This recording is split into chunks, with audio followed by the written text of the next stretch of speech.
பேர் இந்திரா பிரியதர்ஷினி. நடந்து முடிஞ்ச குரூப் 1 எக்ஸாமில் ரேங்க் 35 வாங்கி நான் அசிஸ்டன்ட் கமிஷனர் கமர்ஷியல் டாக்ஸஸாக செலக்ட் ஆகியிருக்கேன். இது வந்து டிஎன்பிஎஸ்சி குரூப் 1 என்னோட 3rd அட்டெம்ப்ட்.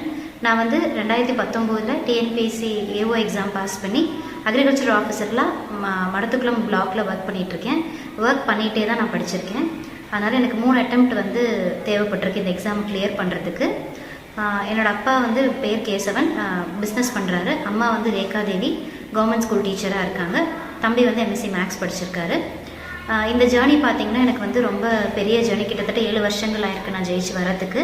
ஸோ இந்த ஜேர்னியில் வந்து எப்பயுமே எனக்கு உறுதுணையாக இருந்தேன் என்னோடய பேரண்ட்ஸ், என்னோடய டிபார்ட்மெண்ட் அஃபீஷியல்ஸ், என்னோடய ஸ்டாஃப்ஸ் எல்லாத்துக்கும் நான் நன்றி சொல்லிக்கிறேன்.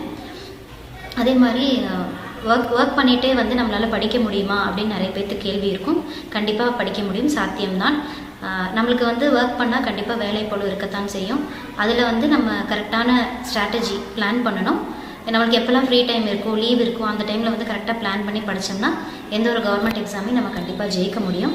அதே மாதிரி இந்த ஜேர்னி பார்த்திங்கன்னா ஒரு எக்ஸாம் முடியறதுக்கே கிட்டத்தட்ட 2 வருஷங்கள் ஆயிரும். அதனால் இந்த எக்ஸாமில் வந்து நம்ம ஜெயிக்கிறதுக்கு நம்மளுக்கு வந்து தன்னம்பிக்கையும் விடாமுயற்சியும் தேவை.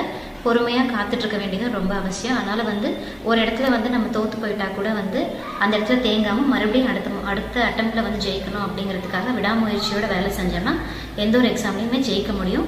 அதனால் எப்போயுமே வந்து யாரும் வந்து தன்னம்பிக்கையை மட்டும் விட்டுறக்கூடாது. கண்டிப்பாக வந்து முயற்சி, நம்மளோட கோல் ரீச் பண்ணுற வரைக்கும் எல்லோரும் முயற்சி செஞ்சுட்டே இருந்தீங்கன்னா நீங்கள் கண்டிப்பாக உங்களோட ஆம்பிஷனை ரீச் பண்ணலாம்.